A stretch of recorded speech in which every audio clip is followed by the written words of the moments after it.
Saya menangis. Kenapa saya menangis?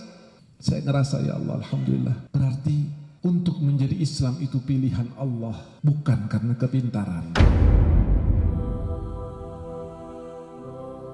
Demikian pentingnya ilmu ini harus dimiliki dan diajari.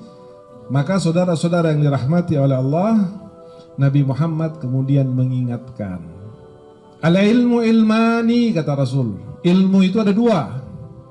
Jangan salah. Tidak semua orang yang memegang ilmu agama lalu dia berstatus sebagai warasatul anbiya. Belum tentu.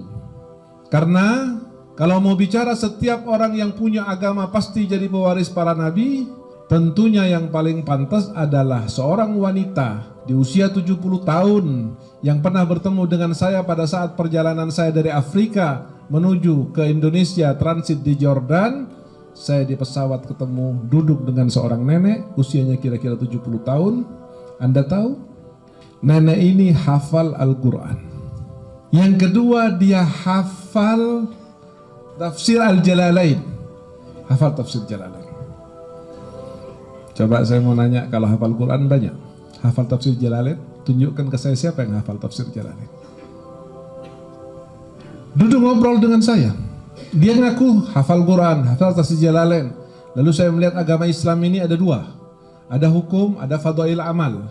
Maka di hukum saya ambil kitab yang namanya Bulughul Maram, saya hafalkan dan hafal di luar kepala. Di dalam fadailul amal saya ambil kitab Riyadhus Shalihin dan saya hafalkan dan hafal di luar kepala. Bahkan latar belakang saya adalah psikiater, dokter kejiwaan. Saya ini dokter jiwa. Dan saya sangat tertarik sekali dengan karya-karya Imam Ghazali yang membicarakan tentang ajaibul qulub.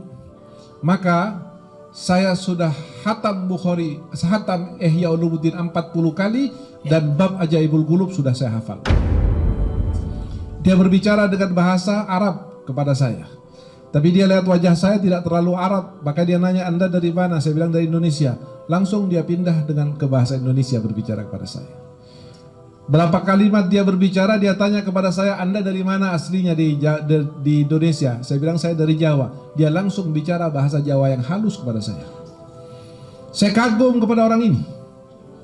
Luar biasa sekali.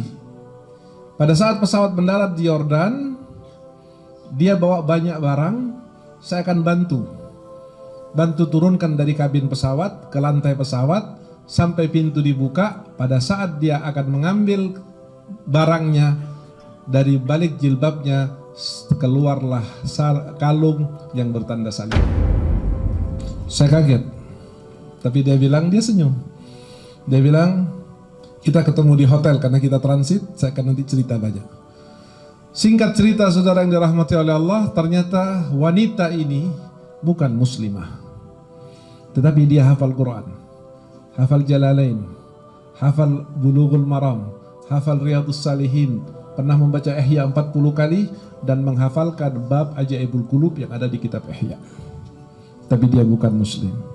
Saya tanya, agama Anda apa? Saya nggak punya agama. Saya dulu beragama A. Saya anggap ini dongeng semuanya. Saya pindah ke agama B, dongeng juga. Saya anggap pindah ke agama C, dongeng juga. Saya pelajari agama Islam.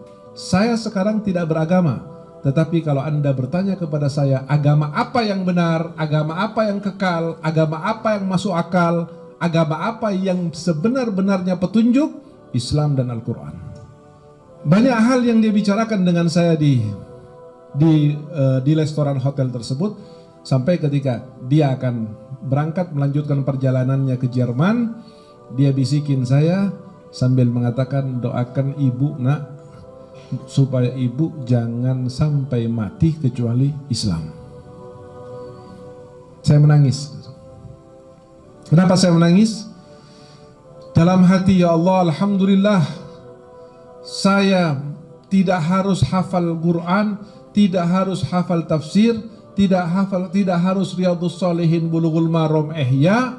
Saya sudah dipilih untuk jadi orang muslim oleh Allah. Sementara dia sudah hafal luar biasa. Bahkan kalau dia itu laki ke Indonesia, jadi Hadratus Syekh mungkin. bahasa Arabnya luar biasa, sastranya luar biasa, menjelaskan Quran dan hadisnya luar biasa, tapi bukan muslim. Saya ngerasa, ya Allah, alhamdulillah, berarti untuk menjadi Islam itu pilihan Allah, bukan karena kepintaran. Dan yang kedua, saya pikir kemampuan orang menguasai ilmu agama tidak mengharuskan dia menjadi orang soleh, apalagi warasatul anbiya.